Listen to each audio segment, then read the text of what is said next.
What is this? A spider in my court? O great and powerful Chukwu, I have come to buy your stories. You? You want to buy my stories? In a time before stories, when the world was mostly silent, one being held every single tale captive, the sky god, Chukwu. But a small clever spider named Ududo decided that stories belonged to everyone. This is the tale of how he took on an impossible quest to trick a god and win those stories for all of us. Can you imagine a world without stories? A world with no laughter from a funny tale, no shared tears over a tragic ending, no wisdom passed from one generation to the next. Long, long ago, the world was just like that. A quiet, grey place. People would finish their work, sit by the fire, and have nothing to share but silence. There were no great adventures to talk about, no cautionary tales to warn their children, no histories to give them a sense of who they were. It was a world without a soul, because the soul of a people is woven from its stories. And every single one of them belonged to Chukwu, the all-seeing sky god. Up in his palace in the heavens, he kept the stories locked away in a great golden box. He wasn't exactly cruel, but he was a hoarder, believing that mortals and animals were unworthy of the power stories held.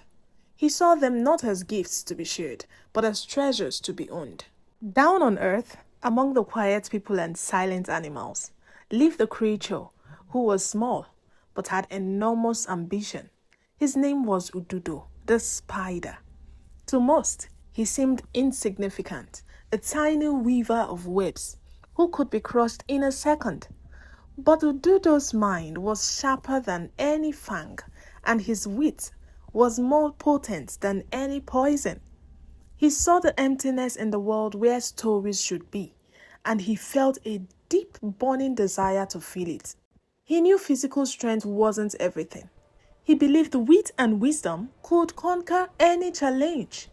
And so, this small, clever spider decided he would do what no one had ever dared. He would go to the sky god himself and claim the stories for the world. Ududo wasn't a king or a great warrior. He was a father and a husband.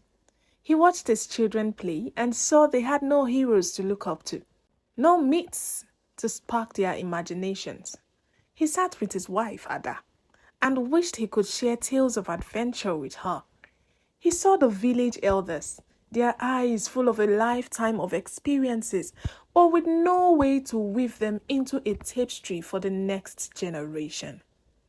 This silence was like a heavy blanket, and Ududo was determined to tear it away. His decision was made. He began to spin, not his usual web for catching flies, but a magnificent shimmering ladder of silk that reached from the ground, up through the tallest trees, past the clouds, and straight into the heavens where Chukwu lived. As he climbed, the world shrank below him into a patchwork of green and brown. The air grew thin and cold, but his determination burned hot. Finally, he arrived at the Sky Palace, a place of stunning beauty where clouds were the floor and stars were the lamps. He walked, a tiny dark speck on the golden floors, until he stood before the throne of Chukwu. The sky god sat on a stool of pure gold, his presence so immense it felt like a physical weight. "What is this?" Chukwu's voice boomed like thunder rolling across the plains. "A spider has come to my court. What could you possibly want, little one?" Ududo, showing no fear, bowed as low as a spider could. "Oh, great and powerful Chukwu, I have come to buy your stories." There was a moment of stunned silence, which was quickly broken by a volcanic eruption of laughter from the sky god. Chukwu roared, shaking the very clouds. You? You want to buy my stories?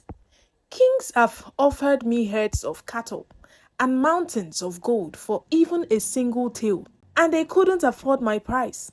And you, a small, insignificant spider, think you can buy them all. Ududo stood his ground. I may be small, he said, his voice clear and steady, but my desire is great. I will pay any price you ask. Chukwu leaned forward, a glint of cruel amusement in his eye. He was intrigued. Very well, the sky god thundered. You won't bring me gold or jewels. You will bring me living tribute. I demand you capture and bring to me, alive and unharmed, 4 of the most dangerous creatures in the world. A hush fell over the court. Ududo listened, his 8 eyes fixed on the god. First, Chukwu began, you must bring me Ebu, the hornets that sting like fire. Second, you will bring me Eke, the great python who can crush the life from the mightiest trees. Third, you will bring me Ago, the leopard with teeth like spear points and a spirit of shadow. And finally, Chukwu added, thinking of a truly impossible 4th task in some versions of the tale.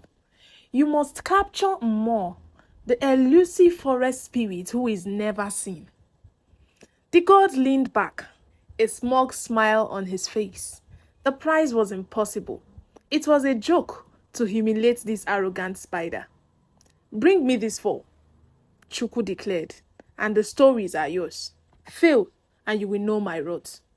Anyone else would have despaired, but Ududo wasn't anyone else. As he turned to leave, Chukwu and the other gods didn't see the triumphant grin on the spider's face, because Ududo knew something they didn't. A challenge of strength is a wall, but a challenge of wits is a door. And Ududo was the master of finding the key. Ududo climbed back down his silken rope, the sky god's laughter still echoing in his ears. When word spread of the impossible prize, the whole world laughed with him. The monkeys chattered, the birds chirped in mockery. Ududo has spun his web too high this time, they said. But Ududo paid them no mind. He went to his wife, Ada, and told her about the task. Together, they thought not about the danger, but about the nature of their targets. Their greatest asset is also their greatest weakness. His first target, Ebu, the hornets who sting like fire. Their nest was a pulsing, buzzing globe of fury. Direct assault was suicide, so Ududo chose deception. He found a large empty gourd and cut a small hole in its side. He cut a massive banana leaf to use as an umbrella, and then filled the gourd with water. Armed with these simple tools, he went to the hornet's nest. He held the banana leaf over his head, splashed water on himself, and started sprinkling a fine mist up towards the swarm. Oh, what a terrible storm! Ududo cried out, his voice full of distress. The sky is weeping. The great rains have come. You'll all be soaked. Your wings will be ruined. The hornets, who really do hate the rain, started to panic. Their buzzing grew frantic. Quickly, my friends, quickly, Ududo shouted. Hold up the now empty gourd. Are you crazy, staying out in the rain? Your nest will turn to pulp, but I have this dry gourd. You can all shelter inside until the storm passes. Fly in, and be safe. The hornets, their judgments clouded by panic, saw the hole in the gourd as their salvation. One by one, then in a rushing torrent, the entire swarm poured into the calabash. The moment the last one was inside, Ududo quickly plugged the hole with a wad of grass. The buzzing inside turned from frantic to furious as they realized they were trapped. Oh, you foolish creatures, Ududo chuckled. You were so sure of your power to sting that you never thought to question the rain. With his first prize secure, Ududo climbed his silk rope once more and placed the buzzing gourd at the feet of the sky god. Chukwu leaned forward, his brow furrowed. He could hear the enraged hum of the Ebu swarm. He stared at the guard, then at a small spider. The booming laughter was gone, replaced with a grudging silence. He was surprised, maybe even a little impressed. "You've been lucky, spider," Chukwu said, his voice low. "But luck won't help you with a serpent whose scales are like shields of stone." One task was done. 3 remained. Ududo's success didn't quiet his doubters. "Hornets are fools," they whispered. "But AK the python is old and mighty. Ududo's tricks won't work on him." AK couldn't be panicked, but he could be provoked through his pride, Ududo suspected. The great python was vain about his length, and that vanity would be the key. So Ududo went into the forest and cut a long, sturdy bamboo pole. He also gathered a bundle of strong vine. Carrying the pole, he headed to the river bank where AK liked to bask in the sun. As he walked, he began to talk to himself in a loud, argumentative voice. "She's wrong, completely wrong," Ududo declared to the trees. "My wife, Ada, insists this bamboo pole is longer than the great AK. I say it isn't so, but she won't listen. She says he's shorter. How can I prove her wrong?"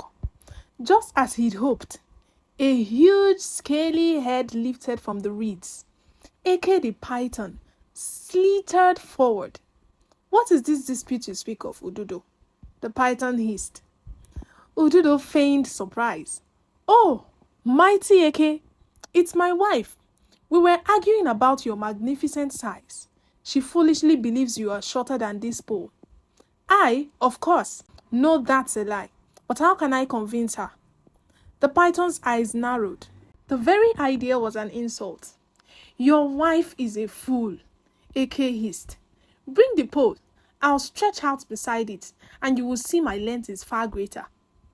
"A brilliant suggestion, oh wise AK," Ududo exclaimed. He laid the pole on the ground, and the great python uncoiled himself along its length. "You see," AK said with satisfaction, "I am much longer." Ududo squinted. Yes, you are. But wait. When you stretch so far, it's hard to get an accurate measurement. It's tough to measure something that isn't perfectly straight." "Then make me straight," the python commanded, growing impatient. "Excellent idea," said Ududo.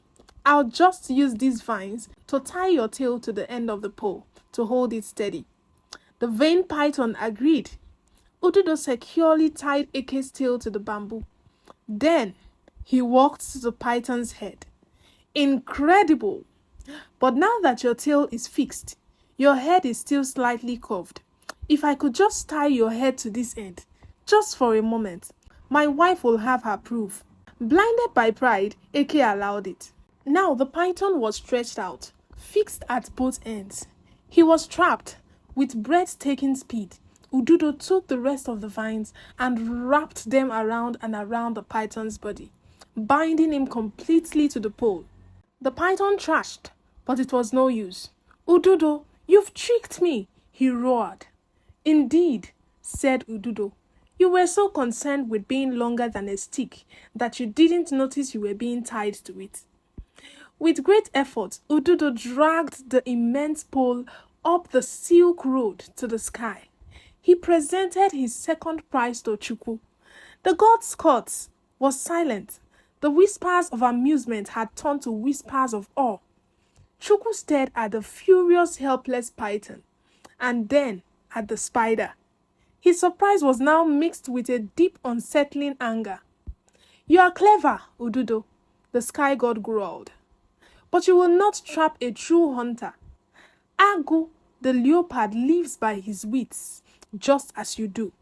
He will smell your tricks a mile away, and his teeth will be the end of you." The game wasn't amusing anymore. It was a real contest. 2 tasks were done, but the most dangerous lay ahead. Agu the leopard. Agu wasn't like the others. He was a predator, a being of silence, speed, and lethal cunning. He was a trickster himself. To catch Agu, Ududo would have to beat a master at his own game. Ududo knew he could face him directly.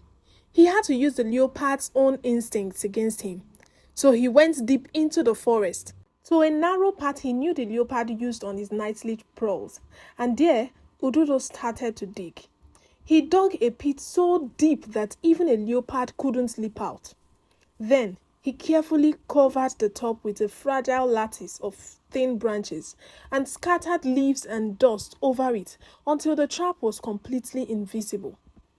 He hid in a tree nearby and waited. Hours passed, then he heard it. The near silent tread of padded paws. Ago was coming.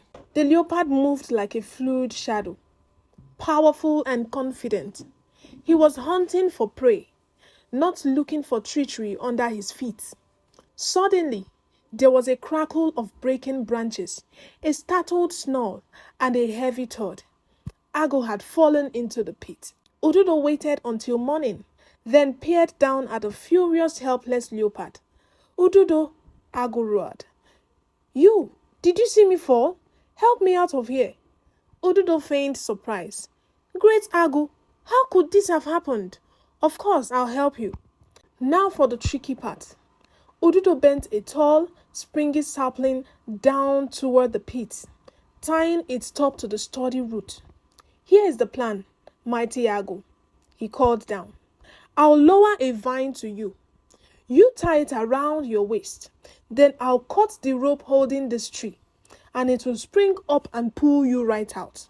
The leopard, desperate to escape and seeing the logic, agreed. Ududo lowered the vine, and Ago tied it securely around himself. "Ready?" Ududo called. "Yes, hurry," snarled the leopard. With a sharp bite, Ududo severed the rope holding the sapling to the ground. With a tremendous snap, the tree sprang upright, yanking the leopard clean out of the pit. Ago was left dangling upside down, suspended in mid-air, dizzy and disoriented. Before the powerful cat could even try to claw his way free, Ududo was on him, spinning his silk with incredible speed, wrapping Ago around and round until he was trapped in a thick, inescapable cocoon. The great hunter was captured. For the third time, Ududo ascended to the sky. This time, the mighty Ago hung from a thick strand of silk beneath him. When Ududo entered Chukwu's court, a wave of disbelief washed over the gods. There before them hung the most feared predator of the mortal world, trussed up like a fly in a web. Ududo lowered the leopard, then placed the buzzing guard of hornets and the pole with the captive python beside him. 3 impossible tasks completed. Ududo, the small spider, stood before the golden stool and said nothing. He just waited. Chukwu the sky god was speechless. He stared at the hornets, the python, and the leopard. He stared at the spider who had bested them all, not with strength, but with a cunning so profound it was almost magic. He had set a price he thought could never be paid, and here it was. The sky god's anger was gone, washed away by pure astonishment. He finally began to laugh. Not the scornful, mocking laugh from before, but a laugh of genuine, deep appreciation. He had been outsmarted. Chukwu rose from his golden stool, his voice now filled with respect. "Ududo," he declared, "you have done what no one thought was possible. You've proven that a sharp mind is more powerful than sharp claws. You have earned my prize." He led Ududo to the great golden box that held all the stories in the world. He lifted the heavy lid. "From this day forward, these stories no longer belong to me," Chukwu pronounced. "They belong to you, Ududo. They will forever be known as spider stories. Akụkọ Ududo. Take them and do with them what you will." Ududo's heart swelled with joy. He gathered up the stories, not as objects, but as whispers and sparks of light, and carried them down his silken web, back to the silent waiting world. When he reached the earth, he didn't hoard his treasure as Chukwu had. He stood on the highest branches of the tallest tree and threw the stories into the air. They scattered like shimmering seeds on the wind. flying to every corner of the globe. They floated into villages and cities, into the ears of sleeping children and the hearts of watchful elders. And suddenly, the world was no longer silent. A father sat his child on his knee and told the tale of a clever spider who tricked a god. A grandmother gathered her family by the fire and shared the story of a proud python undone by vanity. The world filled with laughter, wonder, knowledge, and history. Humanity finally had its voice. And so, whenever a story is told, it's a spark from the great fire that Ududo brought to the world. He remains a symbol of how the small and the powerless can triumph over the great and oppressive, not through force, but through the sheer, unstoppable power of a cunning mind. He is the hero who changed everything, not with a sword, but with a thought. If you enjoyed this story, don't forget to subscribe for more powerful African stories and clever trickster tales like this one. And tell me in the comments, which story should we tell next?